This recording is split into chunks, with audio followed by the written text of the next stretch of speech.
सावधान। नमो अरिहन्ताणं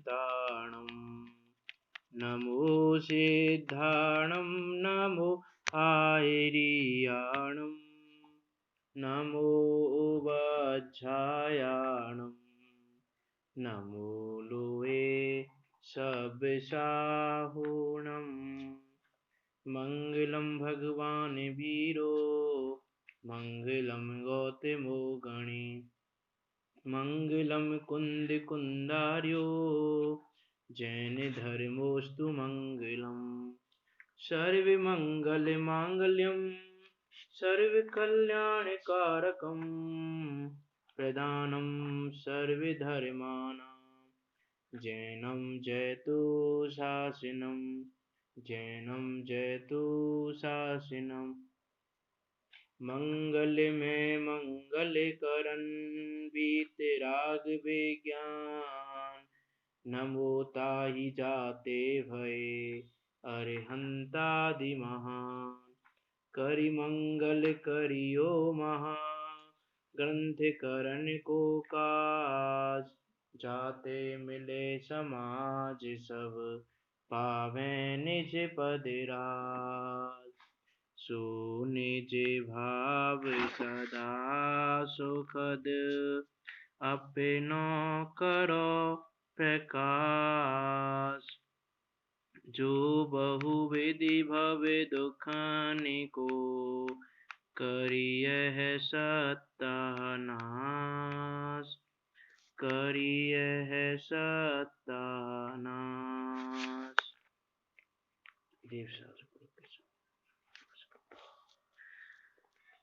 आचार्य कल्प पंडित श्री टोडरमल जी, उनके द्वारा रचित यह अनुपम ग्रंथ श्री मोक्षमार्ग प्रकाशक जी, जो कि 9 अधिकारों में निबद्ध है, यहाँ विराजमान है। इस ग्रंथ के तीसरे अधिकार, जो कि संसार दुख और मोक्ष सुख का निरूपण करने वाला है, इस तीसरे अधिकार पर हमारी चर्चा चल रही है। इसमें पंडित टोडरमल जी हमको आईना दिखा रहे हैं। क्या आईना दिखा रहे हैं? कि हमको पहले ये तो बता दिया कि तुमको रोग है, लेकिन रोग दूर क्यों नहीं हो रहा है, अब तक दूर क्यों नहीं हुआ, वो यहाँ बता रहे हैं। कि रोग है वो तो ठीक है, रोग है मान लिया हमने, रोग है। दूसरे अधिकार को पढ़ के हमने ये मान लिया कि हमको संसार रूपी रोग है, हमको कर्म बंधन रूपी रोग है। हमने उनकी अवस्थाओं को जानकर ये पता कर लिया, निश्चय कर लिया हमने कि हमको रोग है। क्योंकि वहां पंडित टोडरमल जी ने लास्ट में कहा था कि विचार करके देख तुझे ऐसा होता है कि नहीं, यदि होता है तो तुझे ये रोग है। तो उन्होंने मैं ऐसा कहा तो वो तो हमने मान लिया कि हाँ ऐसा रोग हमको है। अभी फिर मैं पंडित टोडरमल जी ने कहा कि यदि ऐसा है तो तू मान कि मेरे अनादि संसार रोग पाया जाता है, उसके नाश का मुझे उपाय करना। ऐसा मैं निश्चय कर लिया कि हाँ मुझको इसके नाश का उपाय करना है।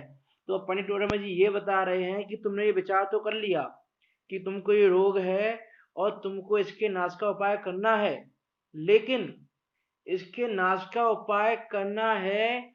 और यहाँ पंडित टोडरमल जी कह रहे हैं कि अनादि से तुम उपाय कर रहे हो।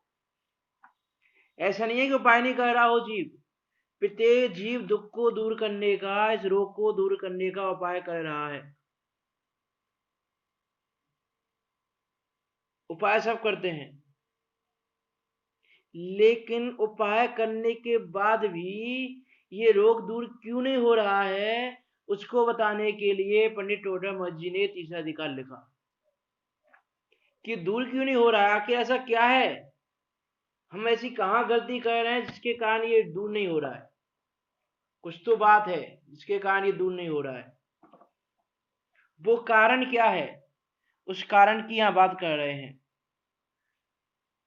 जिसमें हमने अभी ज्ञानावरण, दर्शनावरण, मोहिनीय, अंतरा, वेदनीय, इन 5 कर्मों के कारण जीव की क्या अवस्था हो रही है, जीव क्या उपाय करता है, और उन उपायों से इसका उस कर्म जनित रोग, कर्म जनित दुख दूर होता है कि नहीं होता है। तो हमने देखा था कि नहीं होता है, और नहीं होता है तो फिर कैसे होगा, सच्चा उपाय क्या है, वो भी हमने देखा था। अब हमको बात करनी है अगले कर्म पे, जो कि है आयु कर्म, है ना। वेदनीय, आयु, नाम और फिर गोत्र लास्ट में। तो अभी हमारी वेदनीय के बाद दूसरे अघातीय कर्म आयु कर्म पे चर्चा करनी है कि आयु कर्म की वजह से यह जीव किस प्रकार दुखी है और उससे निवृत्ति के लिए ये क्या उपाय करता है और उसकी निवृत्ति कैसे हो सकती है। तीन बातें हैं, तीन बातें हर कर्म में ली जा रही हैं कि भैया इस कर्म की वजह से दुख क्या है, उसकी निवृत्ति का उपाय क्या करता है जीव, और उसकी निवृत्ति कैसे हो सकती है। ये तीन बातों का उत्तर है तीसरे अधिकार में। तो उसकी बात करते हैं आयु कर्म की, कि आयु कर्म के निमित्त से पर्याय का धारण करना सो जीवितव्य है। कि आयु कर्म के निमित्त से जो पर्याय धारण की, कि जो हम जैसी हमने आयु बांधी उसके कारण जैसे हमको पर्याय मिली, मनुष्य आयु बांधी तो मनुष्य पर्याय मिली, तिर्यंश आयु बांधी तिर्यंश की पर्याय मिली, देव आयु बांधी तो देव पर्याय मिली। देखो इसमें भी एक चीज और है, अभी वो नामकरण में आगे आ जाएगी, कि आयु कर्म और गति कर्म दोनों अलग अलग बातें हैं, है ना। यहाँ आयु कर्म में बात करेंगे मनुष्य आयु की, और मनुष्य गति की बात किसमें करेंगे देखेंगे तो यदि हम कि नाम कर्म में आता है गति नाम कर्म। तो हालांकि यह है कि मनुष्य आयु बांधी है तो मनुष्य गति कर्म भी बंधा है वहां पे, मनुष्य गति भी बंधी है वहां पे। मनुष्य गति यानी मनुष्य, और आयु मतलब कितने काल तक वहां रहेगा, मनुष्य पर्याय में कितने काल तक वहां रहेगा, इसकी बात यहाँ की जा रही है कि उस आयु कर्म की वजह से क्या दुख है और उससे निवृत्ति कैसे होगी। तो आयु कर्म के निमित्त से पर्याय का धारण करना सो जीवितव्य है और पर्याय का छूटना सो मरण है। कि आयु कर्म के निमित्त से यह जीव पर्याय धारण करता है और जब आयु कर्म क्षय हो जाता है तो पर्याय छूट जाती है। तो पर्याय का धारण करना यानी पर्याय को धारण करने का समय यानी जन्म का समय, और पर्याय के छूटने का समय यानी मरण का समय। तो ऐसा जो ये जन्म मरण कर रहा है वो आयु कर्म को देख के अनुसार कर रहा है, कि जितनी आयु है उतना शरीर धारण कर रहा है, कि जितने समय की आयु बांधी उतने समय तक शरीर को धारण करके रखा, और जैसे ही वो आयु की स्थिति पूर्ण हुई, पता था ना स्थिति बंधन हुआ बंध, तो जब वो स्थिति बंध पूरा हुआ आयु का तो वो पर्याय अवश्यम भावी छूटेगी, और वो छूटने का नाम है मरण। तो इस प्रकार पर्याय का धारण करना, जीवन कहो या जन्म कहो, जो जन्म इसलिए नहीं कहा कि जन्म के बाद जीवन भी पूरा पर्याय को धारण करके रखेगा वो, तो इसलिए उसको जीवितव्य कहा। उसमें जन्म भी लेना और जन्म के साथ साथ जीवन भी लेना, यानी जन्म के प्रथम समय से लेकर मरण के प्रथम समय से पहले पहले का सारा, मरण से पहले पहले का समय, वो पूरा समय क्या है कि वो पूरा समय है जीवितव्य, यानी पर्याय को धारण करके रखेगा। तो जीवन, उसको पूरा जीवन बोल रहे हैं हम कि वो जीवन और मरण, तो ऐसा वो जीवन मरण इसका आयु के अनुसार चलता रहता है। अब यहाँ कह रहे हैं कि आयु क्रम के निमित्त से, तो आयु क्रम के निमित्त से क्या मतलब, आयु क्रम के निमित्त से मतलब ये है कि वास्तव में यह जीव तो इन चैतन्य प्राणों को धारण करके रहने वाला है, और ये जीव तो सदाकाल रहने वाला है, लेकिन आयु क्रम के निमित्त अनुसार निमित्त नैमित्तिक भाव ऐसे बनते हैं कि ये पर्याय छूटी दूसरी पर्याय ग्रहण की। अज्ञानी क्या मानता है कि यही मैं हूं, मेरा जन्म हो रहा है, मेरा मरण हो रहा है, किस वजह से, अज्ञान अवस्था में। अब मेरा जन्म हुआ, अब मेरा मरण हुआ, मैं जन्मदिन बनाऊं अपना, अब मैं मरण दिन बनाऊं अपना। मरण दिन तो क्या अपना नहीं बनाते, दूसरे बनाते हैं। किस लिए, इस ये यही मैं हूं, मेरा जन्म हुआ है, मेरा मरण हो जाएगा अभी, और दुख का कारण भी जीव का यही है, मेरा मरण हो जाएगा, मेरा मरण हो जाएगा, मेरा मरण हो जाएगा। प्रत्येक समय मरण के प्रति आशंकित है कि कब मरण हो जाए, कि उसने अपने आप को इतना ही माना हुआ है। तन उपजत अपनी उपज जान, तन नसत आपको नाश मान। पंडित दौलतराम जी ने लिखा दूसरी डाल में कि शरीर की उत्पत्ति को अपनी उत्पत्ति मानता है और शरीर के नाश को अपना नाश मानता है, कि मरण हो जाएगा तो मेरा ही मरण हो जाएगा, मेरा ही जन्म हुआ, और इसीलिए हर्षित होकर जन्मदिन मनाता है। जन्मदिन मना रहा है शरीर का और मान रहा है मेरा, मैं अपना जन्मदिन मना रहा हूं। यह इसकी अज्ञानता, यह इसकी अज्ञानी की मान्यता कि शरीर को ही आप अनुभव करता है। जबकि यहां कह रहे हैं कि आयु कर्म के निमित्त से शरीर धारण किया हुआ है तुमने, और आयु कर्म खत्म होगा तो ये शरीर की जो पर्याय तुम्हें मिली है, ये पर्याय, ये शरीर छूट जाएगा। इस शरीर के छूटने का नाम है मरण। और इस शरीर कैसे छूटता है कि आयु कर्म की स्थिति पूरी होने पर यह शरीर छूटता है।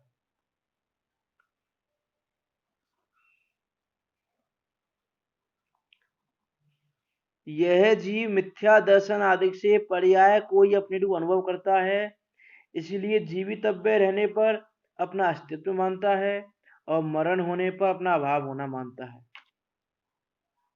इसी कारण से इसे सदाकाल मरण का भय रहता है। उस भय से सदा आकुलता रहती है। जिनको मरण का कारण जाने उनसे बहुत डरता है, कदाचित उनका संयोग बने तो महाविहल हो जाता है, इस प्रकार महा दुखी रहता है। देखो, इसमें 3 पैराग्राफ हैं। 3 पैराग्राफ में 3 क्वेश्चन के जवाब दिए हैं पंडित डोडामा जी ने। तो ये पहला पैराग्राफ क्या बता रहा है कि ये जीव किस प्रकार दुखी है आयु कर्म से, कि किस प्रकार दुखी है, कि आयु कर्म से हो क्या रहा है। आयु कर्म से हो तो रहा है पर्याय का धारण करना और पर्याय का छूटना, कि जीवन और मरण ये हो रहे हैं आयु कर्म के निमित्त से, आयु कर्म के अनुसार ये हो रहे हैं। लेकिन यह जीव मिथ्या दर्शन आदि से अज्ञान अवस्था में मिथ्या मान्यता से इस पर्याय को ही अपने रूप अनुभव करता है कि ये पर्याय ही मैं हूं, मैं ही मनुष्य, मैं ही तिर्यंश, मैं ही देव, मैं ही नारकी।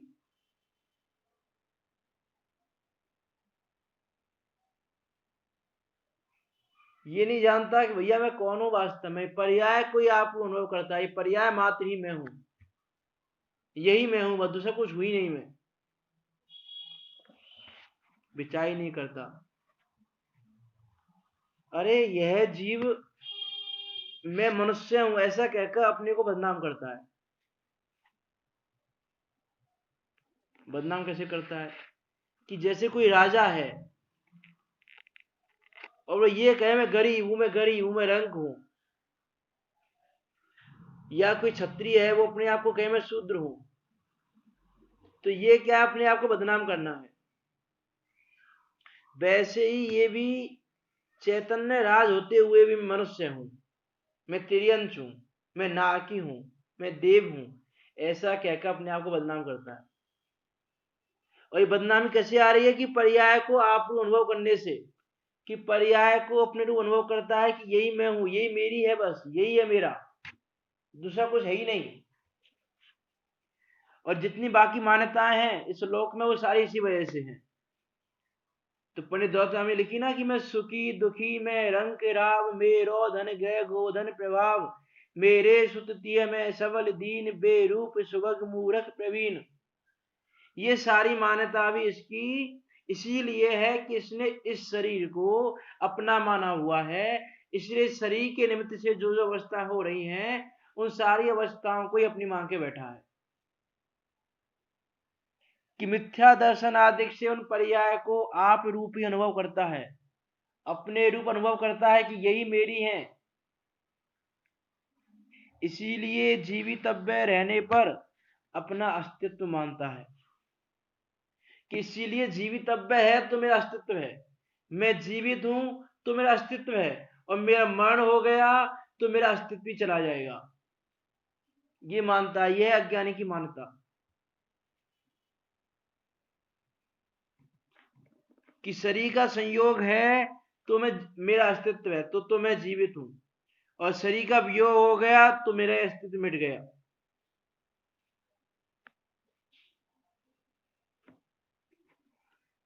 लेकिन ये विचार नहीं करता कि शरीर आया अपने आप है, जाएगा भी अपने आप ही।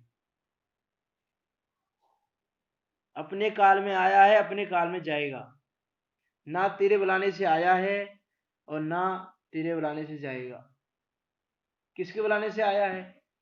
आयु कर्म के निमित्त से मिला है। अपने काल में आया है और अपने काल में चला भी जाएगा।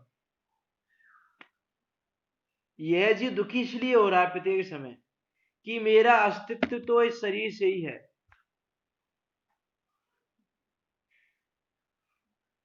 यदि मैं जीवित हूं तो सब ठीक है, नहीं तो कुछ भी नहीं है। अपने अस्तित्व गुण को नहीं जानता ये जीव। अस्तित्व गुण को ना जानकर अपना अस्तित्व इस पर्याय में मानता है कि जीवितव्य रहने पर अपना अस्तित्व मानता है और मरण होने पर अपना अभाव होना मानता है कि मरण हो जाएगा तो मेरा अभाव ही हो जाएगा, मैं रहूंगा ही नहीं। इसीलिए उस शरीर को रखने के प्रति प्रत्येक समय लालायित है। ये शरीर कैसे रहे, कैसे रहे, कैसे। आज भी देखो, वर्तमान घटना में भी देखें, जीव कोरोना से दुखी क्यों है? इसीलिए दुखी है। कोरोना से और कोई दुख नहीं है उसको।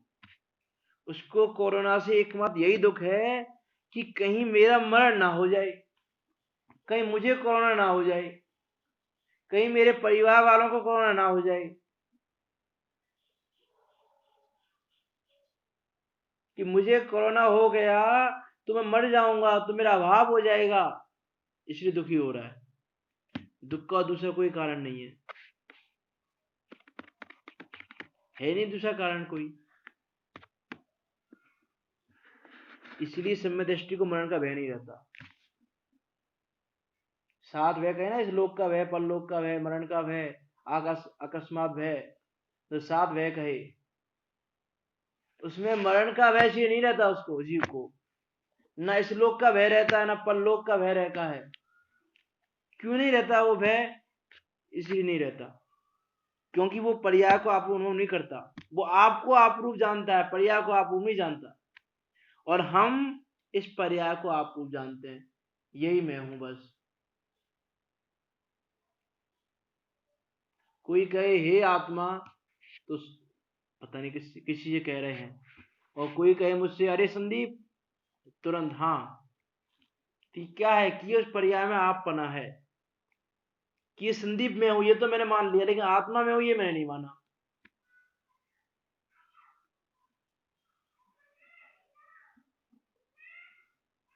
कि जीवितव्य रहने पर अपना अस्तित्व मानता है और मरण होने पर अपना अभाव होना मानता है, कि मेरा अभाव हो जाएगा। मैं जीवित हूं तो मैं हूं, और मैं जीवित नहीं हूं तो मैं नहीं हूं। इसी कारण से इसे सदा काल मरण का भय रहता है, और इसीलिए ये सदा काल मरण से भयभीत है। प्रत्येक समय भय बना हुआ है इसको कि मैं कहीं जा रहा हूं तो कोई मुझे टक्कर ना मार दे, कोई एक्सीडेंट ना कर दे, मेरा मेरी मृत्यु ना हो जाए किसी तरह से। प्रत्येक समय भयभीत है।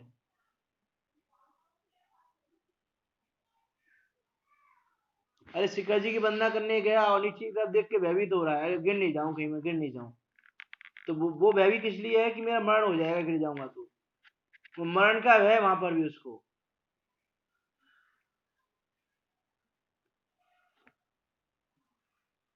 और मरण का भय इसलिए नहीं मर जाऊंगा, मरण का भय इसलिए है कि मरने के बाद मेरा अभाव हो जाएगा। मरने का दुख नहीं है, मरने दुख इस बात का है कि मैं मरूंगा तो मेरा अभाव हो जाएगा, मेरा अस्तित्व नाश हो जाएगा मेरे अस्तित्व का। मैंने इतनी अच्छी इज्जत बनाई है, इतना अच्छा यश, इतना पैसा कमाया है, इतने अच्छे समाज में अपनी रिपुटेशन बनाई है, ये सब चली जाएगी मेरा मरण हो गया तो, ये मानता है। इसी कारण से इसे सदाकाल मरण का भय रहता है, प्रत्येक समय दुखी है। उस भय से सदा आकुलता बनी रहती है, और उस भय के कारण यह जीव प्रत्येक समय आकुलित हो रहा है। सदा आकुलता रहती है, कभी कभी नहीं, सदा रहती है आकुलता। इस जीव को प्रत्येक समय वह है मरण का, प्रत्येक समय। रात्रि में सोता है, अपने घर को पूरी तरह से पैक करके, कोई आ ना जाए चोर वगैरह अंदर, मुझे मार ना जाए कोई कुछ वियोग ना कर दे।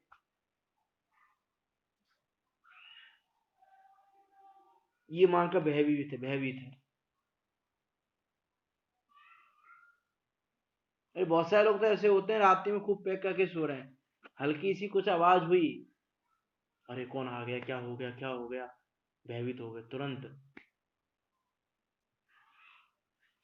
तो प्रत्येक समय आकुलित है, ऐसा नहीं है सो रहा जब आकुलित ना हो, प्रत्येक समय आकुलित है, उसके उस समय भय बना हुआ है।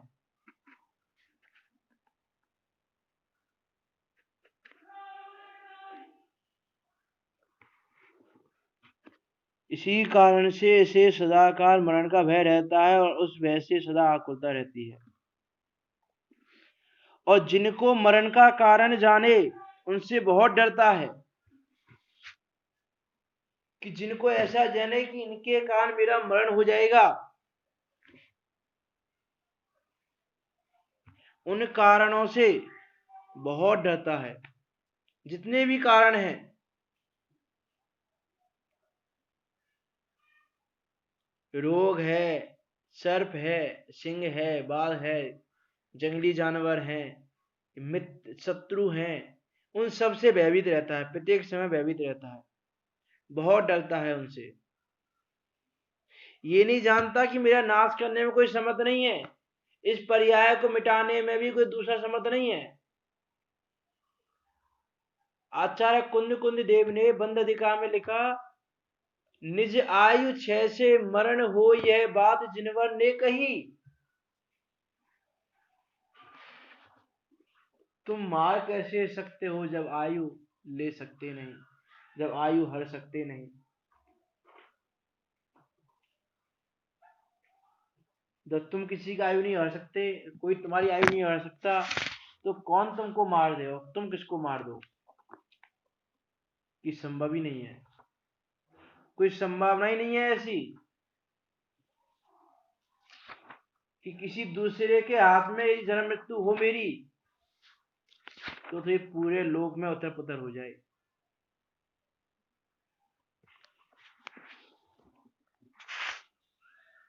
ये संभव नहीं है ऐसा। और उससे पहले आचार्य कुंद कुंद ने एक और गाथा लिखी, उसमें लिखा उन्होंने कि जो मर नदी हिंसामी, या हिंसित जामी, या परेहिम सत्यहिम, सो मूढ़ो अन्नानी, नानी एतोद विपरीदो।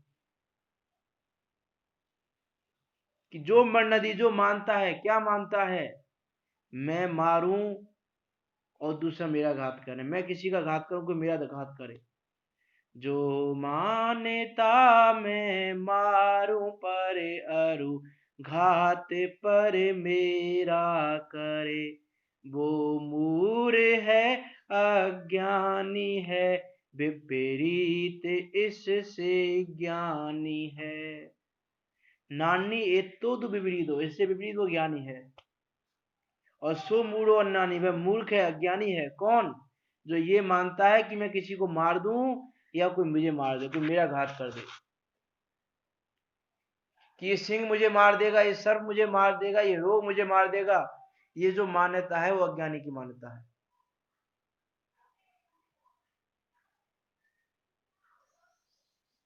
कि आयु छह से मरण हो, यह बात जिनवर ने कही, वो मार कैसे सकते हैं जब आयु हर सकते नहीं।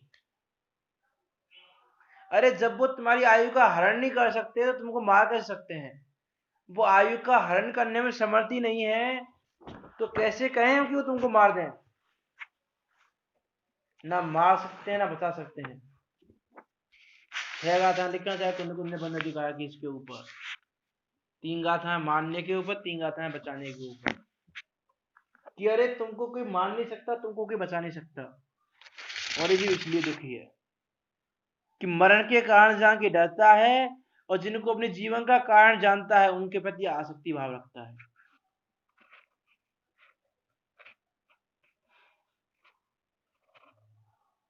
उन कारणों का संयोग बन जाए तो महावियल हो जाता है, पागल हो जाता है।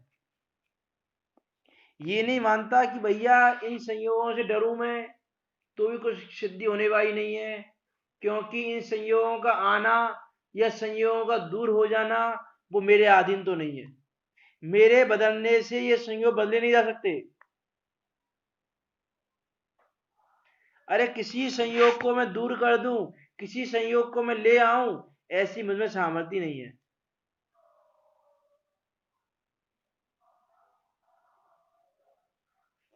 लेकिन ये अज्ञानी जीव ये जानता नहीं और मरण का कारण जानकर उनको दूर करने का भाव रखता है, प्रत्येक समय व्याकुल रहता है और उनको दूर करने की कोशिश करता रहता है। किस प्रकार ये दूर हो? अरे जब आयु पूर्ण होनी हो तो अनेक बड़े से बड़ा उपाय कर ले तो भी नहीं बचता। अरे बड़े से भाई डॉक्टर आ जाएं तो भी नहीं बचा पाते, और या तो छोटा सा डॉक्टर ही बचा ले। देखते हैं हम, प्रत्यक्ष दिखाई देता है हमको कि वीआईपी लोग, बड़े बड़े लोग कि बीमार पड़ गया, अमेरिका से डॉक्टर आ रहा है, कहीं से डॉक्टर आ रहा है, बड़े बड़े डॉक्टर आ रहे हैं, अपने अपनी फील्ड के एक्सपर्ट में। उस फील्ड में और कोई नहीं है ऐसा। वो डॉक्टर आ रहे हैं, वो भी नहीं बचा पा रहे। अरे भैया तुम उस रोग के एक्सपर्ट हो और फिर भी तुम रोग को नहीं, उस रोग को दूर नहीं कर पा रहे हो। क्या कारण है? कि भैया इसकी आयु पूरी हो गई, तुम कितने भी उपाय कर लो नहीं बचा सकते, इसका रोग दूर नहीं कर सकते, कि इसकी आयु इसी रोग से पूरी होनी है और इसकी आयु पूरी होने का काल आ गया है।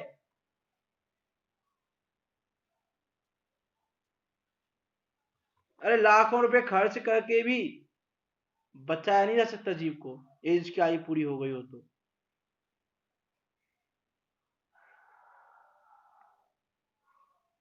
अरे जिस संयोग से, जिस क्षेत्र में, जिस द्रव्य के संयोग से, जिस काल में वो आयु पूरी होनी है, उसी काल में, उसी संयोग से, उसी द्रव्य के द्वारा, उसी जगह पर वो आयु पूरी होती ही होती है। उसको बचाने में स्वयं जिन्हें भगवान भी समर्थ नहीं है, और फिर भी अजीब भयभीत हो रहा है मरण के कारणों को जानकर। उनसे डरता है, उनका संयोग मिलने में महावियल हो जाता है, दुखी हो जाता है। अरे स्वर्गों में इंद्र, उन इंद्र के अंगरक्षक होते हैं हजारों हजारों लाखों लाखों की संख्या में। इतने अंगरक्षक होते हुए भी जब आयु पूरी होनी होती है तो वहां से च्युत हो जाता है वह जीव।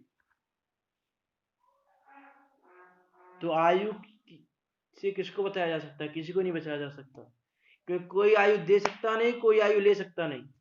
तो कोई जीवन भी नहीं दे सकता, कोई मरण भी नहीं करा सकता।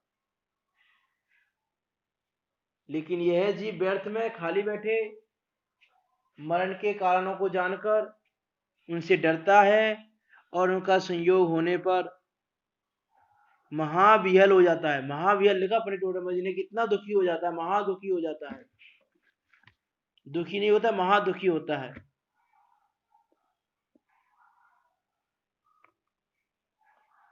अरे बहुत समय की बात तो छोड़ो, डॉक्टर एक समय भी नहीं बता सकते, एक समय के लिए, एक समय मात्र, एक समय कितनी छोटी इकाई है, उस एक समय के लिए भी नहीं बता सकते। एक समय भी आगे पीछे नहीं हो सकता जब आयु पूरी होनी हो तो।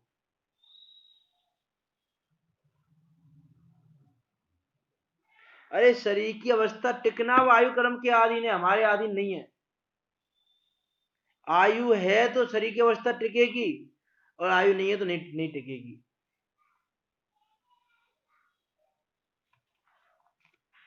विचार ही नहीं करते। एक वो एग्जाम्पल आता है, सुना होगा आपने,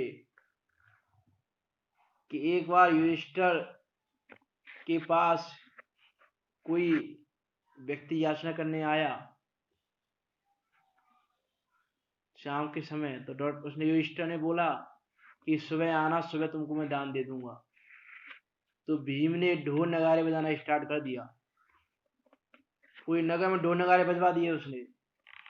युधिष्ठिर ने पूछा क्या कारण है? उसने बोला आज मेरे भाई ने आयु पर विजय प्राप्त कर ली है।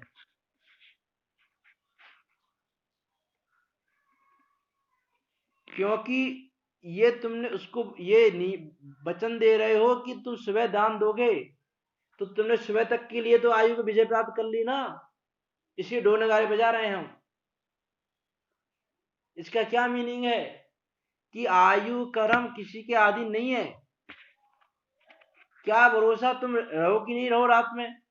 अरे आज मैं हूं, कह रहूं नहीं रहूं, क्या भरोसा? अनित्य भावना ये तो बताती है।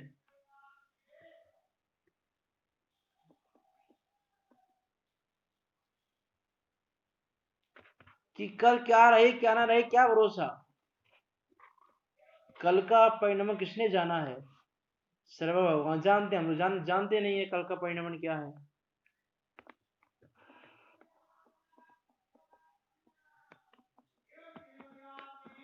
लेकिन फिर भी ये जीव लगा हुआ है कि इस हॉस्पिटल में ले जाऊं, इस हॉस्पिटल में ले जाऊं, ये कर दूं, वो कर दूं, फलाना कर दूं, ये कर दूं। और किसी हॉस्पिटल में लेके गया, मैं मरण हो गया, तो डॉक्टर हमें दोषारोपण करने लग जाता है, लड़ाई करने लग जाता है। 2 मिनट पहले आ जाते तो मरीज बच जाता। अरे कैसे बच जाता मरीज? उसकी आयु पूरी हो गई थी। डॉक्टर 2 मिनट पहले आता कैसे? आ ही नहीं सकता था, क्योंकि उसका 2 मिनट लेट होना यही तो संयोग बनना था उसकी मृत्यु में। तो वही संयोग बन गया। जीव को क्रमबद्ध परिणाम पर विश्वास नहीं है, इसीलिए जीव दुखी होता है। यदि क्रमबद्ध परिणाम पर विश्वास हो, सर्वज्ञ भगवान पर विश्वास हो, तो लड़ाई झगड़े समाप्त हो जाएं। हम देखते हैं प्रत्यक्ष, आप ये सब प्रत्यक्ष दिखता है कि लोग हॉस्पिटल आने लग जाते हैं। वे डॉक्टर से भाई 2 मिनट लेट हो गए, जल्दी आना चाहिए था, आपने ये दवा क्यों नहीं दी थी, ये दवा देनी चाहिए थी आपको, आपको रोग का पता नहीं चल रहा था, आपने मना क्यों नहीं किया, हम कहीं और ले जाते, किसी बड़े हॉस्पिटल में दिखा देते हम तो, आपने यहाँ क्यों रोक के रखा मरीज को? अरे भैया व्यवस्था ऐसी ही बननी थी, उसका आयु कर्म पूरा हो गया तो जाएगा ही जीव, इसको मन नहीं मानता। और इसकी मरण का कारण जिनको जानता है उनसे बहुत डरता है, और उनका संयोग बने तो महाव्यय हो जाता है। अरे डॉक्टर मरीजों को बचाने वाला है, ये मान्यता हमारी कैसी है? झूठी है। हमने पहले ही वेदिक कर्म में भी बात की थी, उपायों के अधीन वाले में, उसको आयु कर्म में भी ले सकते हैं कि अरे डॉक्टर बचाने वाले हैं यदि, तो डेली देश में भी कोरोना से 200-250 मौतें हो रही हैं, वो क्यों हो रही हैं? उनको क्यों नहीं बचा रहे हैं डॉक्टर?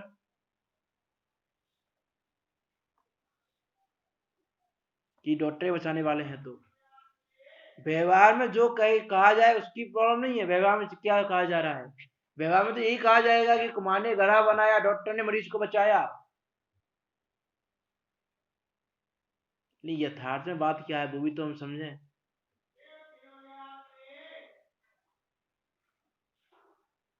अरे जैसे हम मान लो व्यवहार की बात करें कि हमने हमने यदि यही मान लिया कि कुमार ने घड़ा बनाया, कुमार ने घड़ा बनाया, अब वो घड़ा खराब बन गया तो उन्होंने कुमार पे दोषारोपण कर दिया। लेकिन ये नहीं जाना यथार्थ में बात कि मिट्टी का परिणाम जैसा होना वैसा ही होना है, मिट्टी का परिणाम ऐसा ही होना था, इसे घड़ा ऐसा ही बना। वो विषय हमारा नहीं है यहाँ पे, उस विषय को भी आप देख सकते हैं। घरों में भी आज रोटी जल क्यों गई, लड़ाई हो गई घर में, पत्नी पे लड़ने लग गए कि जली रोटी बना गई, ये नहीं जानती कि भैया इस समय आटे का परिणमन ऐसा ही होना था। तो निमित्त का व्यवहार से कथन कहा जाएगा और वो अलग बात है, कहना अलग बात है, मानना अलग बात है। कथन कैसा हो रहा है और मान कैसा रहे हो, उस पर हमको विचार करना पड़ेगा भाई। कि सम्य दृष्टि जीव भी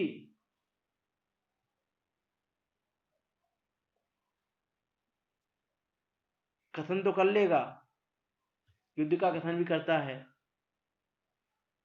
लेकिन कर्तृत्व की मान्यता नहीं है उसमें, मानता नहीं है कर्तृत्व को कि मैं जीता, मैंने हराया, मैंने ये किया, मैं घर चलाता हूँ, मैं ये कराता हूँ। कहेगा लेकिन मानेगा नहीं। तो कहना मानना दोनों अलग अलग बातें हैं। कहाँ चल रहा था मैं? हाँ, मरण का कारण जाने तो उनसे बहुत डरता है और कदाचित उनका संयोग बने तो महाविहल हो जाता है। इसलिए यथार्थ बात को समझना पड़ेगा। जब तक यथार्थ बात को ना समझें, व्यवहार की भाषा को ही समझ कर व्यवहारी हो जाए, तो कार्य की सिद्धि नहीं होने वाली। जैसे समय सार में आता है, समय सार परमागम में आचार्य कुंद कुंद ने बताया कि अनार्य को समझाने के लिए अनार्य भाषा कही जाती है, लेकिन अनार्य हो जाना योग्य नहीं है। वैसे ही कथन यहाँ किया जा रहा है, भैया डॉक्टर ने मरीज को बचाया, लेकिन ऐसा ही मान लेना योग्य नहीं है।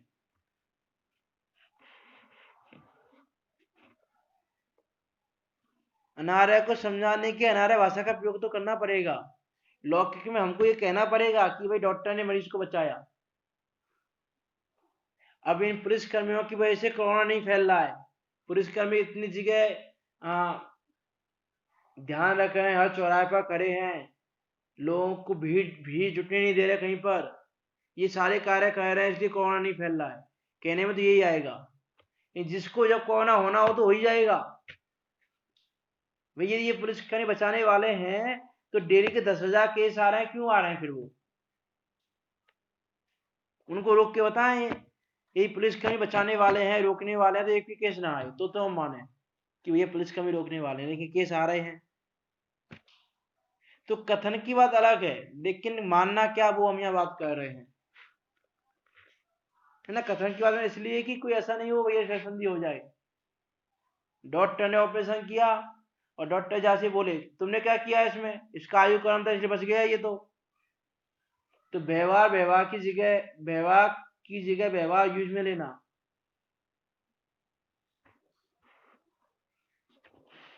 कहना कहना और मानना अलग बात है।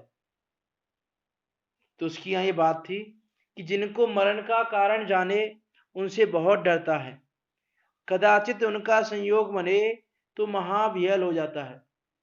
अरे कहां तक बात करें, आप प्रत्येक चीज में लगा सकते हो कि जिनको भी ये जानता है कारण कि ये कारण है,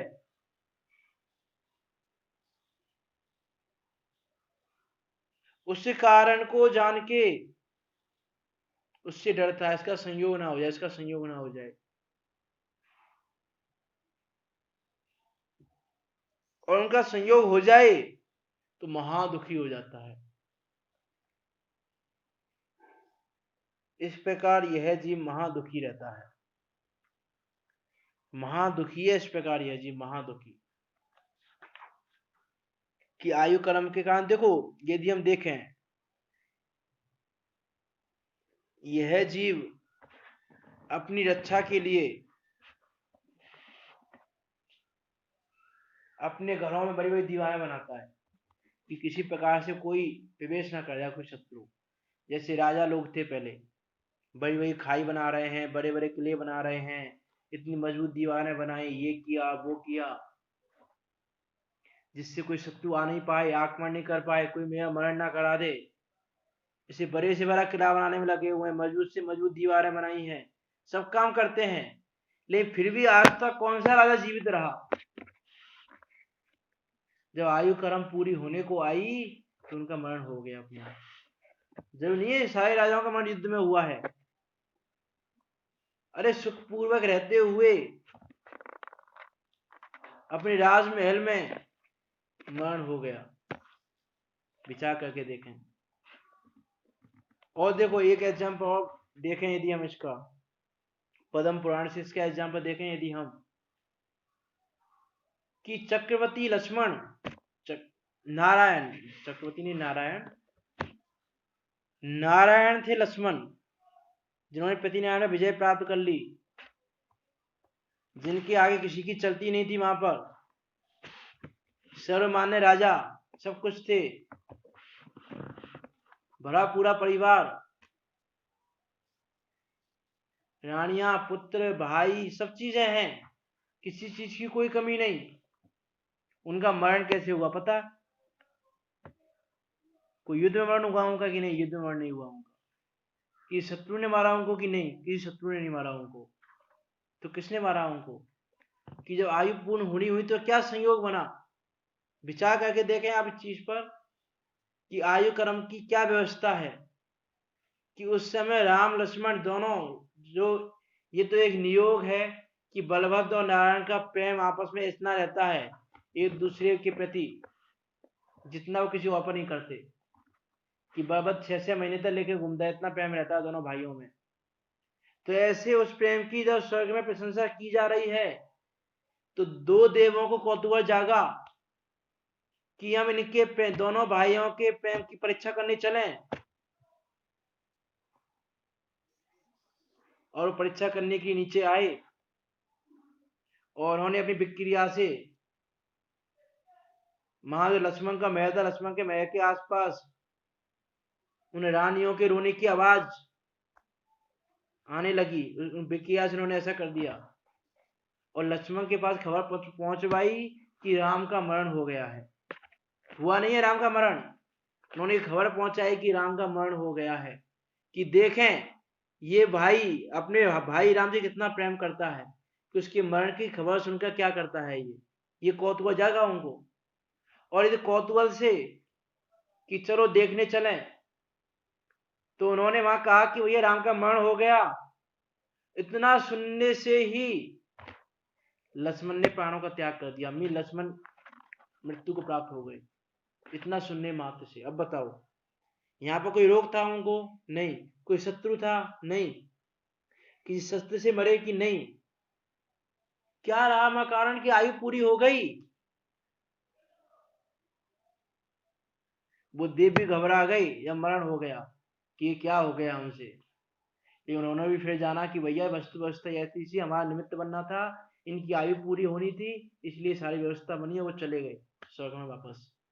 तुम विचार करके देखें आयु क्रम की व्यवस्था कैसी है।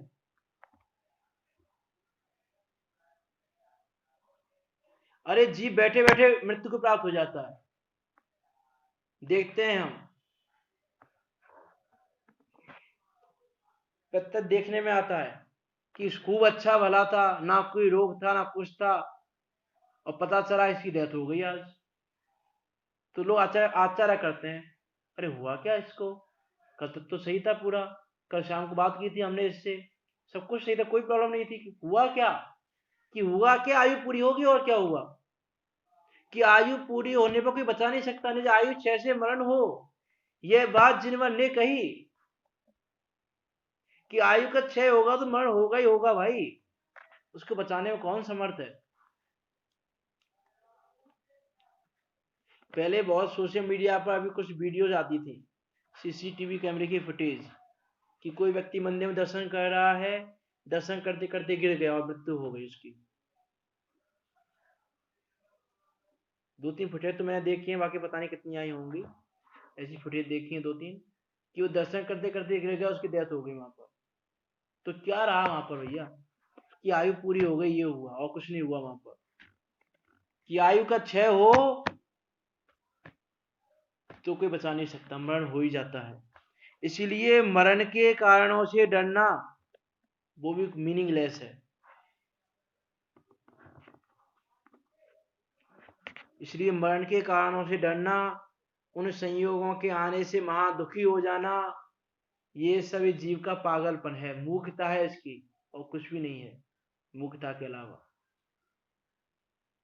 ऐसे अनेकों एग्जाम्पल मिलेंगे तुम्हें, एक एग्जाम्पल नहीं। प्रत्यक्ष के एग्जाम्पल देखो, वर्तमान योग के एग्जाम्पल देखो, इतने एग्जाम्पल मिलेंगे कि जब आयु पूरी होनी हो तो कोई बचाने में समर्थ नहीं है।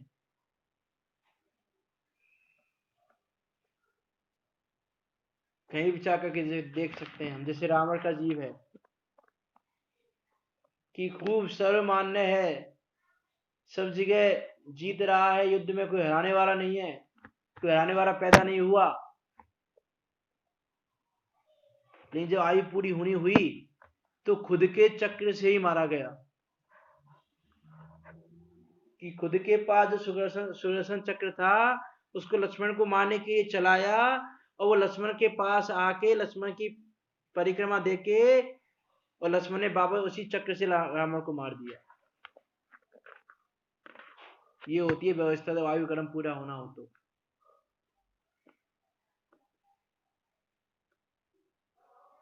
और ये देखो, हम यदि और विचार करें, नारायण श्री कृष्ण का भी देखें यदि हम, उनका मरण कैसे हुआ। नारायण श्री कृष्ण का, नारायण थे, राजा थे, सारी सामग्री सब कुछ थी। द्वारिका जलने के बाद जब बलभद्र के साथ और पांडवों के पास जा रहे थे, तो इस जंगल में प्यास लगी, पानी नहीं मिल रहा, वहां पर दुखी हो रहे हैं। बलभद्र को पानी लेने भेजा और ये पेड़ के नीचे आराम करने लगे, और वहां बाण के द्वारा, बाण चलने से, बाण लगने से पैर में मारे गए, मृत्यु को प्राप्त हो गए। बताओ, अरे जीव को जहां मृत्यु होनी हो वहां पहुंच ही जाता है, किसी प्रकार से नहीं बचता।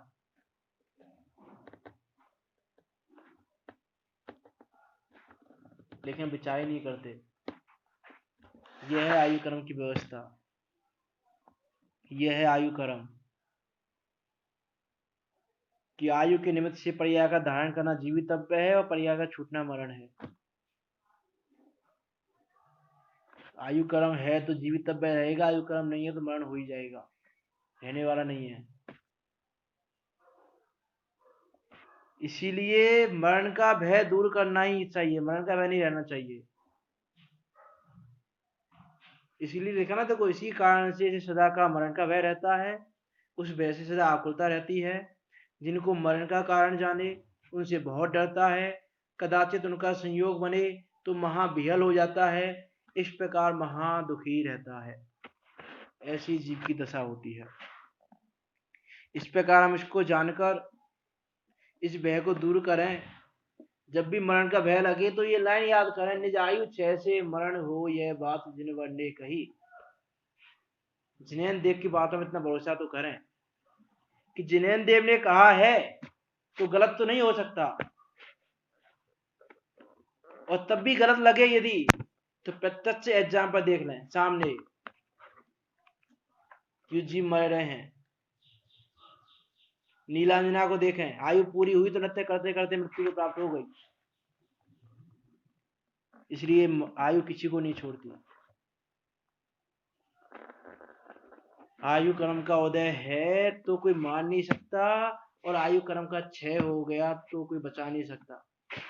अरे इंद्र, नरेंद्र, जिनेंद्र, कोई भी उस जीव को बचाने में समर्थ नहीं है।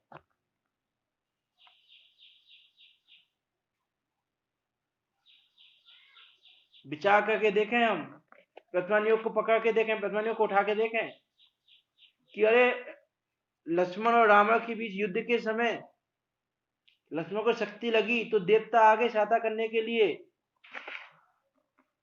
और जब वहां पर उन्हीं वही देवता निमित्त बन गए मृत्यु में। बताओ, इस प्रकार इसको जानकर मरण का भय दूर करें, और अपने शुद्धात्म तत्व को जानकर, जो सदा का रहने वाला है, उसको जानकर उसमें लीन रहें और मोक्ष मार्ग में परिवर्तन करें। इसी मंगल भावना के साथ अभी की वाणी को विराम देते हैं।